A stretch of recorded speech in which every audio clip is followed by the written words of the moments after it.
नमस्कार, योगिताज किचन रेसिपीमध्ये आपल्या सगळ्यांचं मनपूर्वक स्वागत आहे। आज आपण चमचमीत रसरशीत अशी मालवणी पद्धतीची काजूची भाजी कशी बनवायची ते पाहणार आहोत। चला तर सुरुवात करूया। गॅसवर कुकर ठेवून त्यात 3 ते 4 चमचे तेल गरम करून घ्यायचं आहे। तेल गरम झाल्यावर त्यामध्ये 1 चमचा आलं लसूणची पेस्ट घालूया। तसेच 5 ते 6 कढीपत्त्याची पानं घालायची आहेत।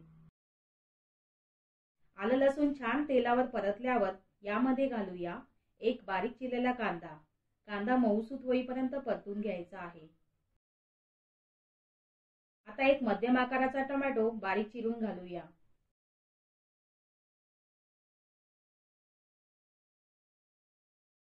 टोमॅटो परतून घेतल्यावर यामध्ये घालूया पाव चमचा हळद पावडर, 1 चमचा मालवणी मसाला, तसेच अर्धा चमचा बेडगी मिरचीचं लाल तिखट घालूया।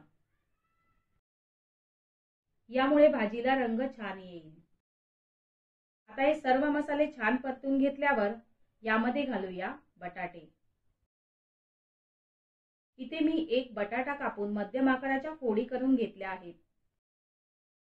बटाटे सर्व मसाल्यांमध्ये व्यवस्थित परतून घेऊया। मिनिटभर मसाल्यांमध्ये बटाटे परतल्यावर 1 वाटीभर काजू घालणार आहोत। काजू सुद्धा छान मसाल्यांमध्ये परतून घ्यायचे आहेत।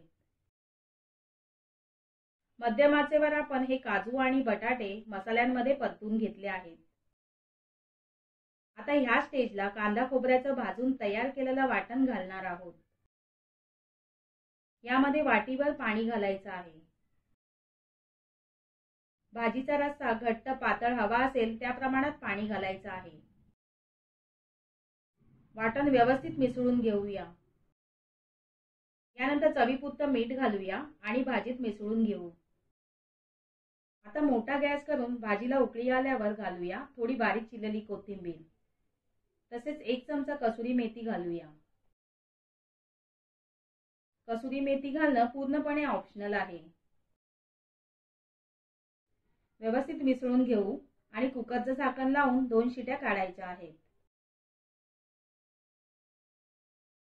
तर 2 शिट्या होऊन कुकर थंड झाला आहे। झाकण उघडून पाहूया। इथे आपली काजूची भाजी छान शिजली आहे। बटाटे देखील छान शिजले आहेत। प्लेटमध्ये सर्व्ह करूया। तर अशा प्रकारे चमचमीत आणि झणझणीत मालवणी पद्धतीने काजूची भाजी तयार आहे।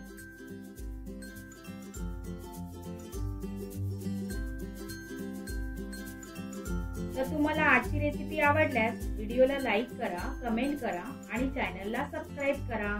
धन्यवाद।